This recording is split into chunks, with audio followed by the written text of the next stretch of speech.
Eu sei que a autoestima de Portugal está muito agarrada, não é? Se calhar unicamente aos chamados descobrimentos, não é? Mas eu não vejo qual é que é o problema de ensinar a realidade às crianças na escola, não é? Porque, de facto, houve investigação científica fantástica, houve tecnologia aplicada nas naus, nas velas, na navegação pelas estrelas, não é? Mas esses descobrimentos acabam a partir do momento em que os portugueses chegam à costa africana e começam a matar pessoas para o terreno, para fazer negócio, não é? E eu não percebo, quer dizer, não percebo qual é o problema de contar essa história.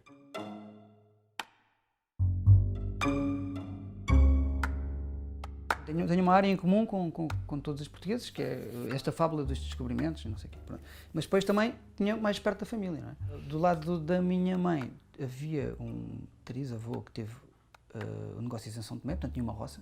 Portanto falava-se da família, não é? Que tinha a roça e de como era bonito, e de como o clima era bonito, e como a roça era bonita, e a casa era bonita. E o que depois me surpreendeu mais tarde era porque é que não se ia além disso. Mas depois, entretanto, em Cabo Verde, falei com pessoas que estiveram nas roças em São Tomé, que vivas. Estas pessoas estiveram o mais próximo da escravatura viva, digo eu. Mas nunca ninguém falou disso. Na minha família, não, nem na minha, nem nas outras, percebes? É só um exemplo. Na outra parte da minha família teve escravos. Há um registro com o nome dos escravos e com o valor, de acordo com a capacidade de trabalho. Portanto, uns estão mais aleijados, outros estão doentes, valem menos, outros estão mais fortes, valem mais. E é importante que se diga que, como é óbvio, há muito mais famílias que tiveram escravos. Eu só digo isto para não ser utilizado de uma forma de objetificar, não é? Dizer, epá, aquele está em clash com a família, está a denunciar. Não estou a denunciar nada. Eu acho que todas as famílias que beneficiaram disso, direto ou indiretamente, deviam achar absolutamente normal falar disso. Porque eu não vou assumir essa culpa direta porque eu não estive lá, não é? Eu acho que até esse debate nunca vai chegar a nenhum debate da culpa direta, não é? Mas pode-se reconhecer os privilégios que deram a um modo de vida e deram um tipo de vida que dá muitas vantagens, não é? Quer dizer, eu acho que até é um não tema, não é? Fala-se muito no elefante da sala, não é? Quando há um elefante na sala e ninguém olha para ele. Isto aqui é pior, eu acho que as pessoas nem sequer veem o elefante, não é? Não é estarem a ignorar uma coisa que lá está, e nem sequer se apercebem, e honestamente é tão grave que as pessoas nem sequer acham honestamente que não há um problema. Portanto, dedicam zero tempo a pensar nisso. Sim, eu acho que toda a gente trata a história dessa maneira. Os espanhóis não conhecem a Batalha de Alves Barrota, não é? Porque não convém. Não é? Os portugueses já devem haver outras que também, derrotas humilhantes que também não conhecem. Mas neste aspecto, eu acho que é mais grave, porque este aspecto não tem a ver com batalhas entre países, não é? Este aspecto tem a ver com a razão pela qual chegaste a um nível de vantagem relativamente aos outros, não é? E isso tem uma grande força, não é? Porque isso significa que isso é a razão principal pela qual nas gerações, não é? Nos últimos 500 anos, a Europa foi tão influente, não é? Que acumulou tanto dinheiro que conseguiu construir universidades, fazer investigação, hospitais, Estado Social. Nós vivemos com benefícios tremendos em relação ao resto da humanidade. Por um lado, interessei-me de forma mesmo honesta em relação ao colonialismo e, por outro lado, sou beneficiário dele, não é? Sou afro-beneficiário. Não é? Eu acho que quanto mais recebe da sociedade, mais se deve dar. E como eu estou no espectro mais beneficiado, tudo aquilo que receba mais, acho que tenho a obrigação de dar de volta, tanto quanto eu posso. E só assim é que estamos a caminhar na direção de uma sociedade igualitária. Agora vamos passar ao grupo do Teatro do Oprimido, que vai fazer a sua apresentação. Som 1, com força, energia. 1, 2, 3, ação!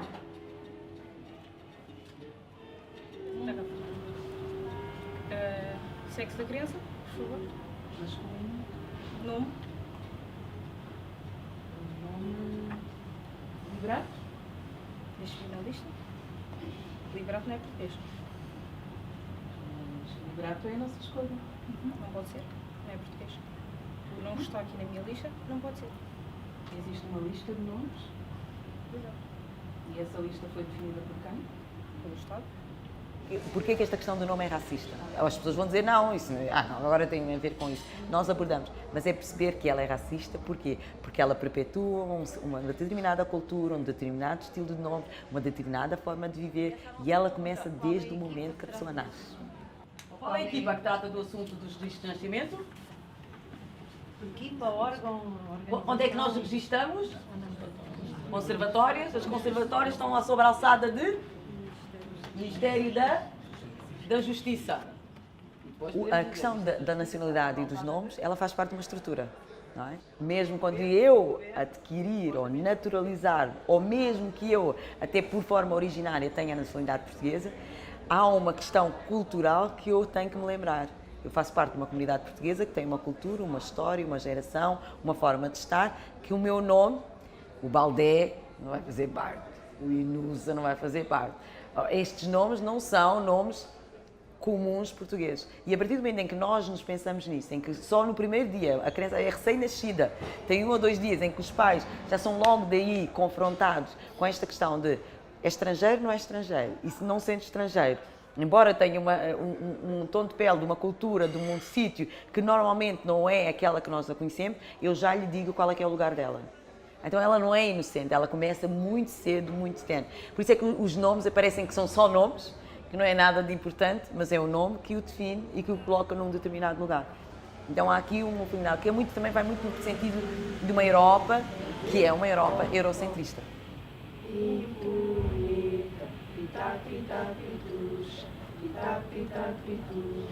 Cara de uma preta, foi ao cemitério fazer cocó. Eu acho que nós não abolimos a Constituição colonial. Pita-pita-pitucha, filho de uma preta, vai-te embora já. Não está na lei, mas nas mentalidades. Continuamos a achar que existe uma coisa, um tipo de pessoa chamado o cidadão português, que é implicitamente, mas depois ninguém se atreve a dizer isso, implicitamente representado como branco. Depois achamos que existe indígenas, ou seja, que pertencem a outro sítio, não são de cá. São os pretos de lá. Não é? Exatamente como os indígenas das colónias eram classificados e que não devem ter cidadania, não devem ter voz e é natural que façam os piores trabalhos e vivam nos piores sítios. E depois aceitamos que existe uma categoria intermédia, os assimilados, que também eram uma categoria das constituições coloniais, incapazes de se comportar segundo os padrões de uma classe média branca. Isto é, a ideia de integração ou de assimilação. Pita-pita-pitucha, pita-pita-pitucha, cara de uma preta, foi ao cemitério fazer cocó. O resultado da parte colonial foi construir um mundo dividido em dois, baseada justamente nessas ideias do europeu é aquele que é branco e que se divide em diferentes nações e culturas, e o africano é aquele que é preto e que é uma massa amorfa de força de trabalho, basicamente. Portanto, o racismo português não é diferente dos outros nesse sentido, é a mesma coisa. Mas ao mesmo tempo ele é diferente, mas não é diferente por ser melhor ou especial, é diferente por circunstâncias concretas da modernidade portuguesa, sobretudo do século XIX e XX.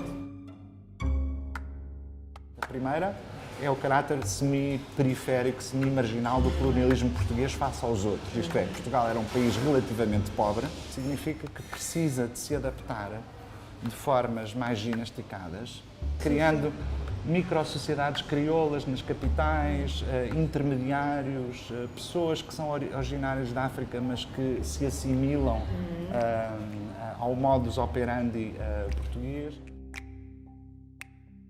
Outra razão é que no caso do século XX, o que a gente tem aí é que a gente tem o colonialismo a acontecer em ditadura. E isso aumenta a capacidade de construir ideologia.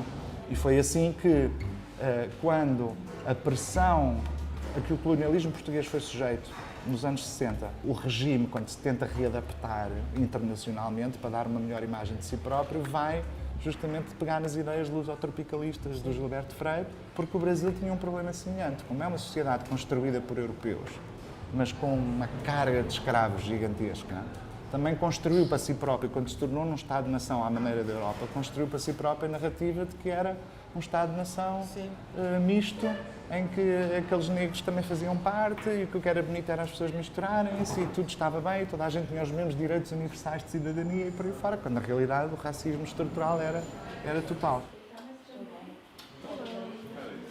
Quando chega ao 25 de Abril, O que se fez foi a descolonização, isto é, a independência das colónias, na sequência da guerra colonial, e imediatamente o país entrou numa de vamos esquecer isto tudo. Quer dizer, nós estamos a começar de zero, estamos a começar de novo. E o que o novo regime português fez, todos os governos fizeram, foi criar uma narrativa nova. E essa narrativa nova tem 2 elementos. O primeiro foi dizer, bom, não vamos fazer um processo de verdade e reconciliação.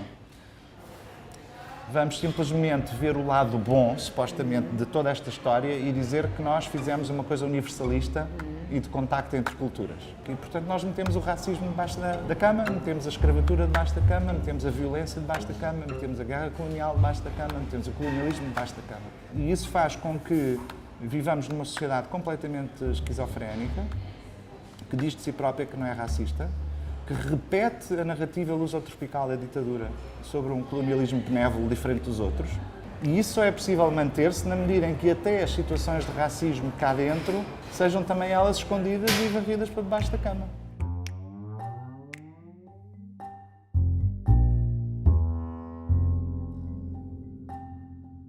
Eu tive o primeiro contacto com a imprensa portuguesa quando estive agora na Bienal de São Paulo. E eu dei a mesma informação para todos. Eu nasci em Lisboa, eu cresci em Lisboa, estudei, trabalhei em Lisboa e fui para Berlim. E em cada entrevista eu tinha uma história diferente. Eu nasci em Moçambique e depois fui pequenina para Portugal. Eu nasci em Lisboa, mas cresci em São Tomé e Príncipe. Eu nasci em Angola, mas fui como adolescente para Portugal. Eu tinha todas as histórias possíveis e imaginárias. Mas a resistência de escrever. Esta artista nasceu em Lisboa e cresceu em Lisboa. Esta artista é portuguesa. É enorme. Então, em cada entrevista, literalmente, eu quero fazer um trabalho sobre isso. Eu tenho uma biografia diferente. Eu acho que tem a ver com uma resistência muito grande de chegar ao presente e lidar com o presente pós-colonial português e que há uma série de pessoas, desde há várias gerações, que são afro-portuguesas e que nasceram e cresceram aqui, mas tu és deslocada para um espaço físico exterior. Tu não és daqui, nem podes pertencer aqui, portanto, a qualquer momento eu posso te mandar para fora, que aliás foi a frase com que nós todos crescemos, vai-te embora para a tua terra. I am speaking because the sounds belonging to these images have not arrived yet. Maybe they never will. What I speak and have to say may never be what these reels want to tell. Se tu vives e cresces na periferia como eu cresci na linha de Sintra e estás rodeada por pessoas de várias diásporas africanas e quando entras em espaços oficiais és a única pessoa, obviamente, que não há uma igualdade, que nem todos nós temos acesso a estruturas, não todos nós temos acesso a instituições e os nossos conhecimentos e as nossas perspectivas não estão nessas instituições. E isso é uma continuidade colonial. Eu cheguei a uma certa altura em que eu vi que tinha feito tudo o que tinha que fazer em Portugal e que não tinha forma nenhuma de progredir em Portugal. Porque eu tinha sido colaborador no Público, tinha escrito várias coisas, estava a preparar um livro, estava a fazer um mestrado, mas eu vi que não havia possibilidades para mim para progredir. E por isso é que eu também me fui embora, porque eu vi que quase todos os espaços estavam bloqueados e que o trabalho que eu estava a fazer não tinha um espaço para crescer. Porque não é uma questão de simplesmente não fazer parte destas redes que têm acesso a estes meios, mas é uma questão de ser negro também, não é? Portanto, eu cheguei a uma certa altura da minha vida que eu achei que era completamente impossível ter qualquer possibilidade de conseguir ser um intelectual cá em Portugal e conseguir viver do meu trabalho intelectual, não é? Eu acho que isso é a questão que se põe, é que os negros cá não conseguem viver do trabalho intelectual.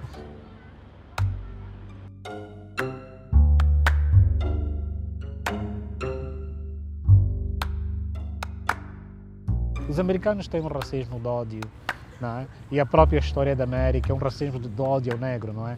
Portugal é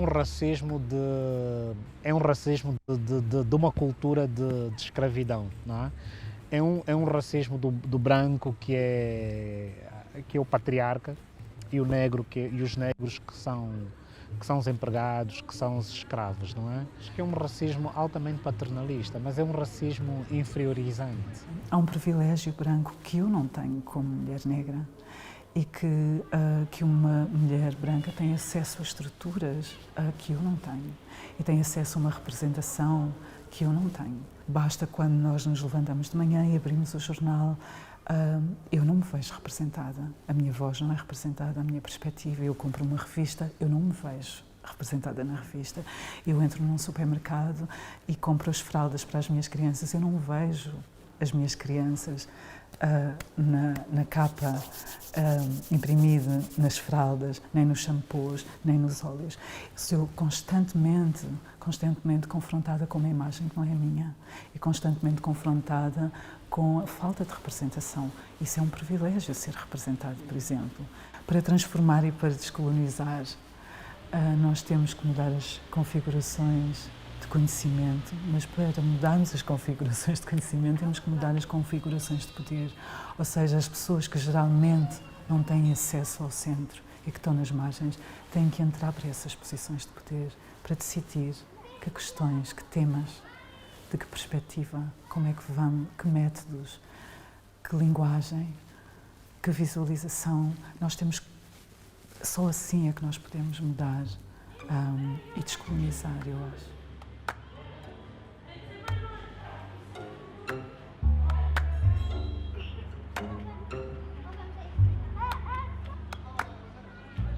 Eu vejo onde eu apresento o meu trabalho. Itália, Espanha, França e Portugal não trabalham estes temas com a intensidade que os países do Norte trabalham.